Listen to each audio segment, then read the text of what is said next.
Le président de la République, Faure Eswatini Nyasimbe, a achevé hier sa visite d'État en Éthiopie.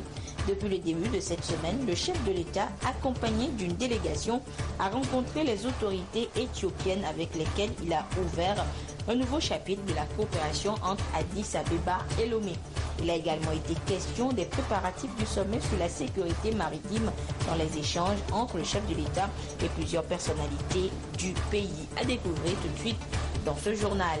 Et pendant ce temps, au Togo, à 9 jours du sommet sur la sécurité maritime, justement, la sensibilisation s'intensifie pour sa réussite. Depuis ce matin, la délégation à l'organisation du secteur informel d'OSI appelle les conducteurs de taxi-moto à promouvoir des valeurs civiques à travers leur comportement. Et c'est à travers une journée de sensibilisation entamée ce jour. Et puis on connaît désormais le successeur de Ban Ki-moon à la tête de l'ONU. C'est l'ancien Premier ministre portugais Antonio Guterres qui prendra les rênes de l'Organisation mondiale en janvier prochain. Il a reçu ce jeudi le soutien du Conseil de sécurité de l'ONU. C'était là les titres de cette édition. Bonsoir à toutes et à tous. Nous débutons ce journal avec un retour sur la visite d'État effectuée par le président de la République en terre éthiopienne cette semaine. Les deux pays ouvrent ainsi la plus haute forme de contact diplomatique de leurs relations. Au National Palace, les deux délégations ont eu une réunion bilatérale qui a permis aux deux parties d'explorer les pistes pouvant leur permettre de renforcer leurs relations de coopération. Le chef de l'État, Faure Eswatini Nyasimbe, a saisi l'occasion pour relever la nécessité pour le Togo et l'Éthiopie d'établir une coopération mutuellement bénéfique. Je vous propose ce soir d'écouter l'intervention du président de la République. C'était cette semaine à Addis Abeba. Mesdames et messieurs, je voudrais tout d'abord présenter au peuple togolais, et son gouvernement et mon nom personnel, nos condoléances au peuple éthiopien, au ministre et à son gouvernement, pour le drame qui a frappé votre pays et qui a enlevé des vies des frères et sœurs de ce beau pays. Merci beaucoup, Monsieur le Premier ministre. Le Togo, à travers ma modeste personne, est très honoré par cette visite d'État que vous nous offrez dans votre beau pays. Cette visite d'État est la démonstration, comme vous l'avez dit, de la qualité des relations que nos deux pays et nos deux peuples entretiennent, mais c'est également une opportunité de donner à nos deux pays de concrétiser leur coopération à travers la signature des 3 accords. La signature des 3 accords concernant notamment les secteurs de culture et du tourisme, ainsi que l'établissement d'une commission mixte de coopération complète et renforce le cadre juridique de la coopération que nos États ont décidé de mettre en place depuis la conclusion de l'accord général de coopération signé en 2011. Dans ces deux domaines, il est indéniable que nos deux pays ont des expériences et des connaissances à partager. Comme nous le savons, l'Éthiopie a une culture riche et diversifiée. De même, il a su établir une industrie touristique florissante, toutes choses qui ont fait de ce pays une des meilleures destinations touristiques en Afrique. En ce qui concerne mon pays, il présente également plusieurs avantages dans ce domaine et entend tirer le meilleur parti de la coopération que nos deux pays ont décidé de mettre en œuvre. En outre, la commission mixte de coopération est un mécanisme approprié qui va servir de cadre opérationnel pour les actions à entreprendre. Pour ma part, je suis convaincu qu'à travers ce cadre, nous serons également en mesure d'identifier d'autres domaines de coopération, notamment l'agriculture. Au moment où nos pays sont appelés à fournir des efforts pour atteindre les objectifs de développement durable à l'horizon 2030, une priorité doit être accordée à la coopération Sud-Sud, conformément au plan d'action d'Addis Abeba sur le financement du développement. Je suis heureux que l'Éthiopie veuille rester à l'avant-garde de ce type de partenariat pour le grand bien de nos populations. Le Togo, pour sa part, ne ménagera aucun effort pour apporter sa modeste contribution à la réalisation de ce noble objectif. Monsieur le Premier ministre, je voudrais saluer le rôle que joue votre gouvernement, sous votre leadership dans la sous-région et dans la résolution des conflits. Dans le cadre de l'agenda 2063 de l'Union africaine, nous sommes fixés comme objectif de résoudre tous les conflits, naturellement par le dialogue, parce que sans la paix, nous ne pouvons rien faire. Et je sais donc, Monsieur le Premier ministre, le rôle que vous jouez et la part que votre pays prend dans l'atteinte de cet objectif. Nous avons dans nos régions respectives des crises sociopolitiques, des crises sécuritaires, et je sais que inlassablement l'Éthiopie apporte toujours sa pierre à la recherche d'une solution juste, équitable. Quel que soit le conflit, je sais que les principes qui guident votre action, c'est la recherche de la paix et l'affirmation de la solidarité entre pays africains. Le Togo, pour sa part, essaie de jouer un rôle similaire dans certains pays. Nous avons un contingent en Côte d'Ivoire, nous avons également un contingent au Mali, et je crois que dans ce domaine, nous avons une communauté de vues.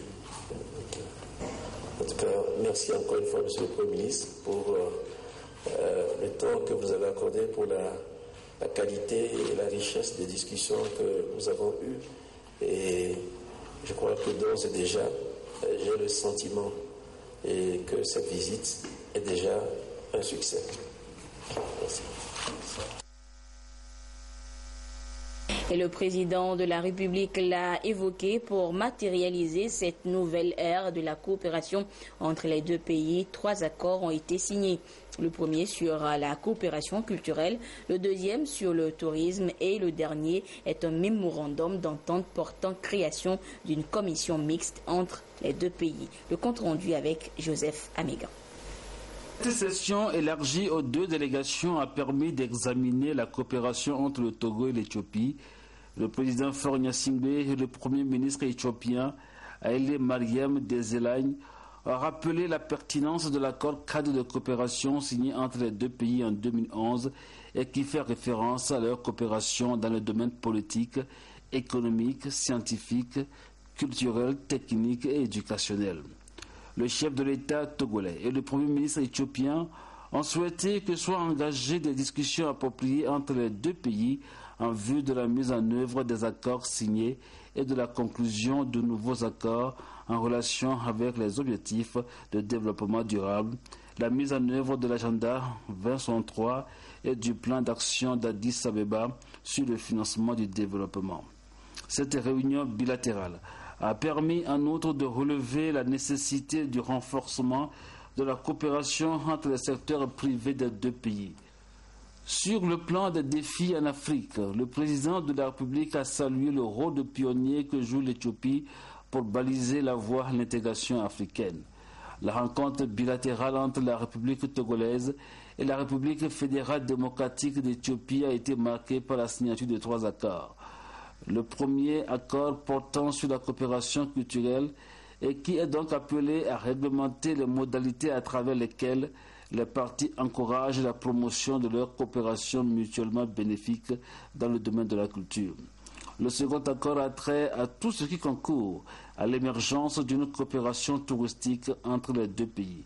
Il s'agit pour les deux parties d'encourager les échanges de visites de délégations de haut niveau, gouvernementales et des experts dans les domaines du développement et des prestations de services touristiques. Et un troisième accord ayant trait à un mémorandum d'entente portant création d'une commission mixte entre le Togo et l'Éthiopie. Il est donc question, à travers cette commission mixte, d'examiner les questions bilatérales dans les domaines politiques, économiques, consulaires, culturels, technologiques, éducatifs et scientifiques.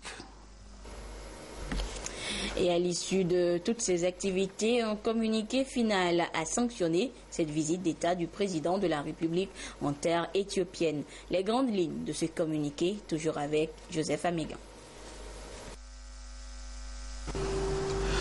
Le communiqué conjoint sanctionnant la visite officielle de son Excellence M. Faure Esozma Gnassingbé, président de la République togolaise en République fédérale démocratique d'Éthiopie, met en relief la volonté de l'Éthiopie et du Togo de renforcer leurs relations bilatérales. Au cours de cette visite, le Premier ministre Haïlé Mariam et le président Faure Esozma Gnassingbé ont eu des échanges approfondis et concluants sur les questions d'intérêt commun d'ordre bilatéral, régional et international. Sur le plan bilatéral, les deux dirigeants ont exprimé leur satisfaction au sujet de la longue et cordiale relation qui unit leurs pays et ont souligné la nécessité de renforcer cette coopération. Ils ont à cet égard donné des indications et orientations pour développer les relations entre leurs pays, explorant de nouvelles zones où les deux États peuvent établir une coopération mutuellement bénéfique.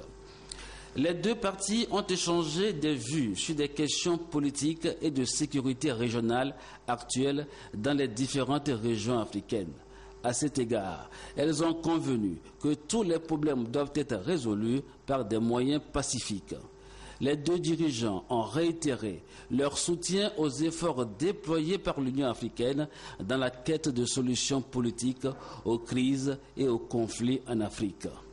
Tout en se félicitant du rôle de l'Union africaine dans le règlement pacifique des conflits sur le continent, les deux dirigeants ont exprimé leurs préoccupations face à la persistance de certains foyers de tensions et de conflits en Afrique qui ont un impact négatif sur le processus de son développement économique et social. Les deux dirigeants ont réitéré leur ferme condamnation du terrorisme sous toutes ses formes et manifestations. Ils ont à cet égard réaffirmé la nécessité de mutualiser leurs efforts afin de lutter contre le terrorisme transnational.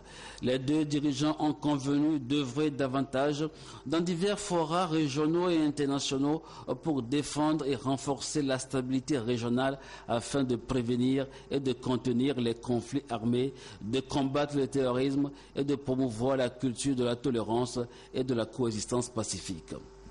Son Excellence M. Haïlé Mariam Desalegn, Premier ministre d'Éthiopie, a salué les efforts que déploie le Togo dans l'organisation de la conférence extraordinaire des chefs d'État et de gouvernement de l'Union africaine sur la sécurité et la sûreté maritime et le développement en Afrique, prévue pour le 15 octobre 2016 à Lomé, et plaidé pour que toutes les parties œuvrent pour l'adoption de la charte de Lomé sur la sûreté et la sécurité maritime.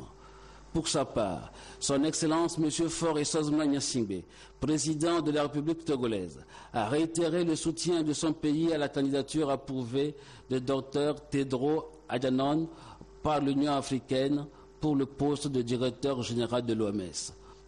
La visite a eu lieu dans une atmosphère cordiale qui reflète la volonté des deux pays de renforcer leurs relations bilatérales. Le président de la République togolaise a exprimé sa gratitude au gouvernement et au peuple éthiopien pour l'accueil chaleureux qui lui a été réservé ainsi qu'à sa délégation depuis leur arrivée en Éthiopie.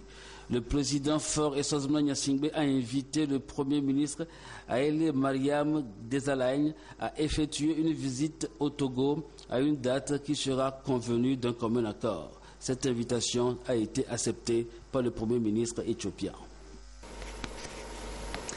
À Addis Abeba, siège de l'Union africaine, le président de la République y a accordé une audience à la présidente de la commission de l'organisation.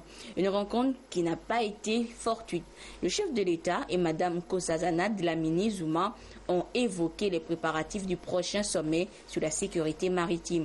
Car si le Togo organise l'important événement, il est placé sous l'égide de l'organisation. Nous écoutons Mme Zuma qui insiste sur l'importance d'une telle rencontre. Elle est au micro de Joseph Amigan et Edem Obosu.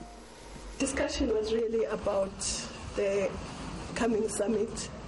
Nous avons parlé du prochain sommet qui aura lieu, qui est prévu la semaine prochaine à Lomé, sur le maritime. Donc il y a une charte qui va être adoptée. On a parlé un petit peu du contenu de la charte et de toutes les questions liées aux océans, aux activités économiques dans les océans, sur les mers, sur les océans. Alors je crois que c'est important parce que maintenant tout le monde, le monde entier a les yeux braqués sur les ressources des océans, de la mer. On regarde la mer maintenant, donc c'est très important parce que nous sentons que le développement va venir de la mer. Il y a la charte, et puis il y a toutes les questions autour de la charte, toutes les questions qui sont liées à la mer. Il y a le transport, la pêche, et toutes les activités liées à la mer, l'atout continental pour chaque pays concerné. Sport and all the issues. Voilà donc ce qu'on pouvait retenir de cette visite d'État du président de la République en terre éthiopienne. Et le sommet sur la sécurité maritime, justement, se prépare activement sur le terrain au Togo. Tout est revu et scruté à la loupe pour sa parfaite réussite. Pour la DOSI, délégation à l'organisation du secteur informel, ce sont les valeurs civiques qui sont à promouvoir par les membres d'une corporation appelés à être en probable contact avec les étrangers. Je veux parler des conducteurs de taxi-moto. Ils ont été sensibilisés ce jeudi à Lomé. Serge Tastom, Antoinette Romao, Vovor. À quelques jours du sommet sur la sécurité, la sûreté maritime et le développement en Afrique, tous les acteurs se mobilisent pour apporter leur contribution pour la réussite de l'événement. La délégation à l'organisation du secteur informel DOSI a pour sa part regroupé les conducteurs de taxi-moto membres de la MUCTAM pour leur inculquer les valeurs citoyennes et civiques. Avec de tels genres de formations, de séminaires, peu à peu, ils apprennent le comportement civique et peu à peu les choses changent. Le respect des feux tricolores et du code de la route, la courtoisie et les bonnes manières à observer en pleine circulation. Ce sont là quelques-uns des comportements qui ont fait objet d'échanges entre les conducteurs de taxi-moto et les autorités présentes. Pour nous, c'est une occasion de plus pour non seulement les féliciter pour le travail qu'ils font pour nos concitoyens, mais aussi les remercier pour avoir pris cette initiative accompagnée par la DOSI pour attirer l'attention des uns et des autres. On va abriter le sommet. Votre contribution est aussi capitale que celle de quiconque. Prenez vos dispositions et ensemble, nous allons gérer le sommet de l'Union africaine sur la sûreté et la sécurité maritime. Il y a des règles du code de la route que chaque cible doit respecter. Nos invités illustres qui vont venir de partout, d'Afrique et d'autres continents, vont nous observer. Et la première chose qu'ils auront à voir, c'est comment nous sommes dans la circulation.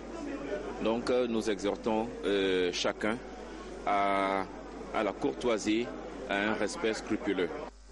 La contribution des conducteurs de taxi-moto à la promotion des valeurs civiques et citoyennes au Togo. Un thème qui invite tous les usagers de la route à adopter des attitudes décentes en circulation. Outre les usagers de la route, chacun doit jouer sa partition pour que ce sommet qui se tiendra du 10 au 15 prochain soit un véritable succès. Et la même sensibilisation a été organisée ce jour à l'endroit des conducteurs de taxi-moto à Aniro dans la préfecture des Lacs. Nous y reviendrons dans nos prochaines éditions. Et l'importance et les défis de ce grand rendez-vous ont également été exposés à la jeunesse. Une idée du CNJ, Conseil national de la jeunesse. Le compte rendu avec Patrice Bocan. Ils sont des jeunes des associations membres du Conseil national de la jeunesse et de la Jeune Chambre internationale à répondre à ce rendez-vous d'échange et de partage sur le sommet de la sécurité maritime.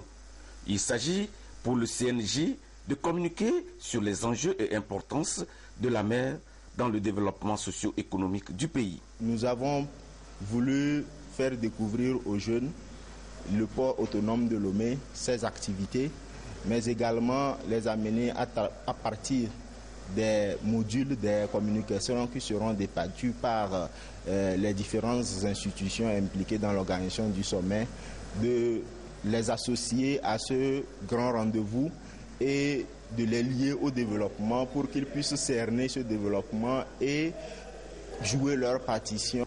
Comme résultat attendu, des jeunes très engagés à mener des actions concrètes pour protéger les côtes togolaises contre toute menace et trafic lié à la mer. Et comme pour jouer leur partition dans les préparatifs de ce sommet, la jeunesse togolaise et celle de tous les pays d'Afrique membres de l'Union africaine se sont mobilisés ce jeudi pour rendre propres les différentes artères de la capitale Lomé. Le compte rendu avec Ramdan Bassina. Le sommet sur la sécurité et la sûreté maritime, les jeunes de toutes les nationalités résidant au Togo veulent en faire leur affaire. Ils ont choisi de rendre agréable la ville de Lomé à travers cette opération de salubrité. D'Assieyé au boulevard et à Deman, en passant par le carrefour GTA et Agbalepedo, tous ont voulu jouer leur partition. La jeunesse africaine, ici ce matin vous avez les Togolais, vous avez les Sénégalais, vous avez les Nigérians, des nationalités diverses. On a bien voulu vraiment mettre en symbiose nos énergies pour que Lomé soit plus belle et accueillir dans de bonnes conditions les sommets qui va être tenu dans quelques jours. En tant que compatriotes, en tant que citoyennes de notre cher pays, le Togo, nous devons quand même rendre propre notre Togo pour présenter une meilleure image de notre pays. Le boulevard du Mono, Décon et leurs environs sont assainis. Cette activité n'a pas laissé indifférents les passants qui ont eux aussi apporté leur soutien. Oui, j'étais de passage spontanément, j'ai vu une mobilisation des jeunes qui sont en train de rendre la ville propre. Et j'ai trouvé que c'est une bonne chose, c'est une bonne initiative que nous devons encourager. J'ai été vraiment impressionné parce que la conférence, nous les aînés, nous savons que c'est une bonne chose. Si la jeunesse sait aujourd'hui que c'est une bonne chose, je crois que c'est une victoire. La jeunesse africaine s'approprie le sommet et entend pérenniser cette opération. Pour elle, rien ne vaut la santé et un cadre de vie décent. Toute cette semaine, d'autres localités de la capitale vont accueillir cette jeunesse qui a compris les enjeux de ce sommet.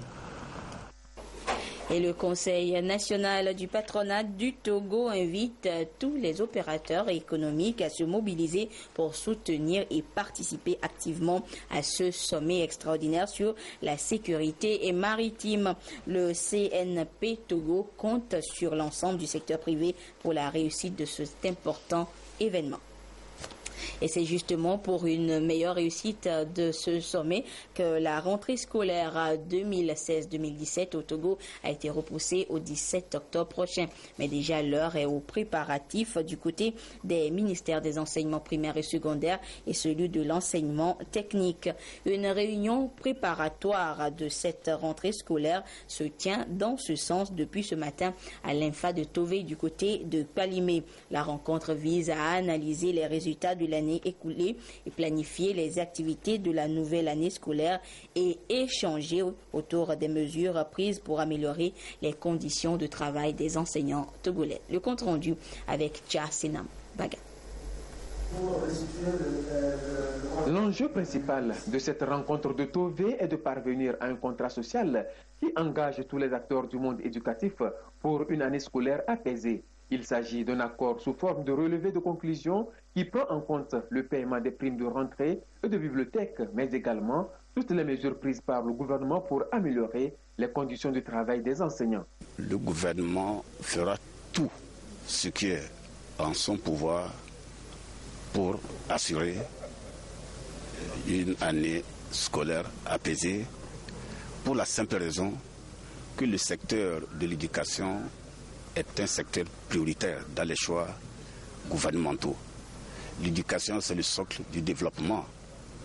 Et tout ce qui concerne les enseignants, qui sont les piliers de l'éducation, donc les piliers du développement, seront traités avec la plus grande priorité.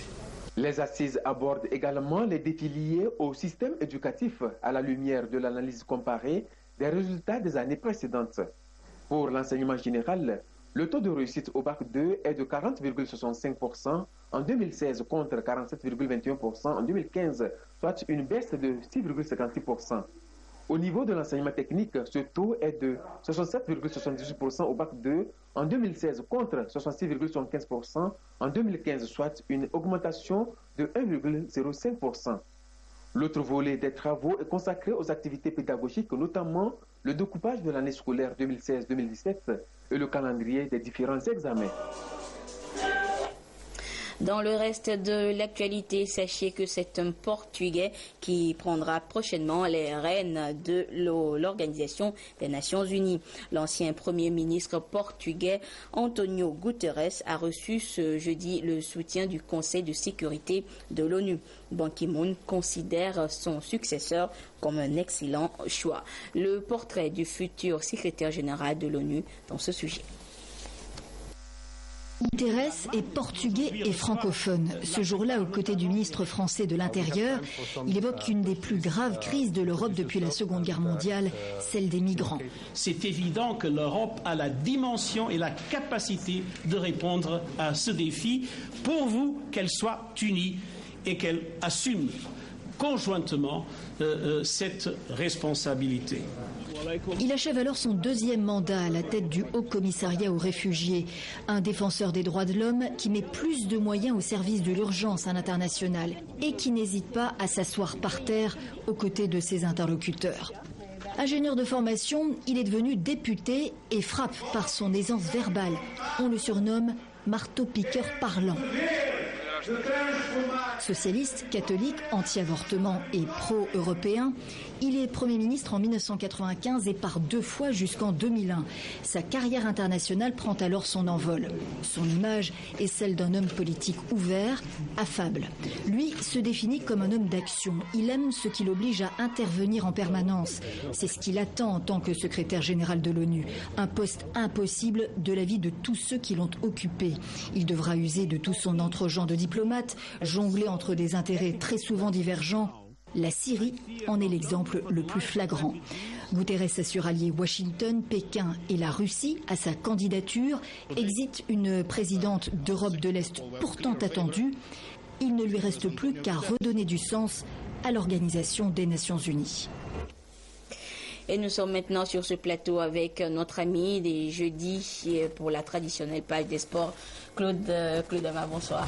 Bonsoir Anita. Et encore là pour nous donner des informations sportives après la victoire étriquée des éperviers, 1-0 face aux Cranes de l'Ouganda. C'était mardi dernier. Nos ambassadeurs poursuivent quand même leur série de matchs amicaux dimanche prochain. Effectivement, ils seront cette fois-ci face au Mamba de Mozambique, toujours au stade de Kégué, cette fois-ci à partir de 16h. Hier, Lamine Koko Konaté a suivi une de leurs séances d'entraînement au stade municipal. Voici son reportage. Lendemain de leur victoire face à l'Ouganda, les éperviers du Togo n'ont pas eu de temps de répit. Ils ont repris les séances d'entraînement pour améliorer ce qui pouvait l'être avant le duel contre le Mozambique. Il faut qu'on trouve encore plus de fluidité dans notre jeu, il faut qu'on trouve plus vite de la profondeur. Tout ce dont je vais parler, c'est pour ça qu'on a fait juste un petit jeu, un jeu à une touche de balle pour essayer de trouver tout de suite des solutions sur le porteur. Mais bon, on a vu que pendant 20 minutes sur une touche de balle, il y a quand même une très grosse qualité technique dans cette équipe et on doit pouvoir faire encore beaucoup mieux. Donc il faut être très exigeant. La rencontre de dimanche sera la dernière des éperviers devant leur public avant la CAN Gabon 2017. Un match que les joueurs veulent aborder avec beaucoup d'engagement. C'est de jouer à fond. Après, je sais que c'est le week-end, il y aura beaucoup de supporters. Donc voilà, il y aura nos familles, nos frères et sœurs. Donc c'est à nous d'être prêts pour leur donner du plaisir. Mais le plus important, c'est de garder la tête sur les épaules. Togo-Mozambique est la seconde confrontation amicale de préparation des éperviers. Elle va se dérouler au stade de Kégué dimanche à 16h GMT. Et Claude, où peut-on déjà trouver les tickets d'entrée à ce match-là ?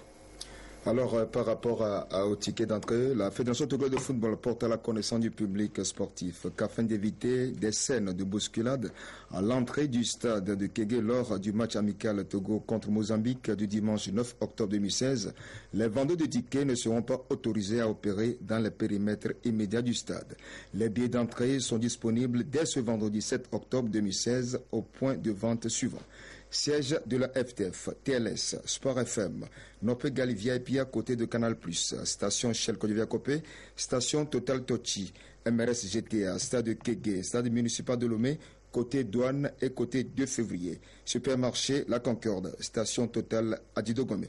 La Fédération togolaise de football compte sur la compréhension du public sportif et la collaboration de tous les acteurs afin que ce match amical international se déroule dans de bonnes conditions.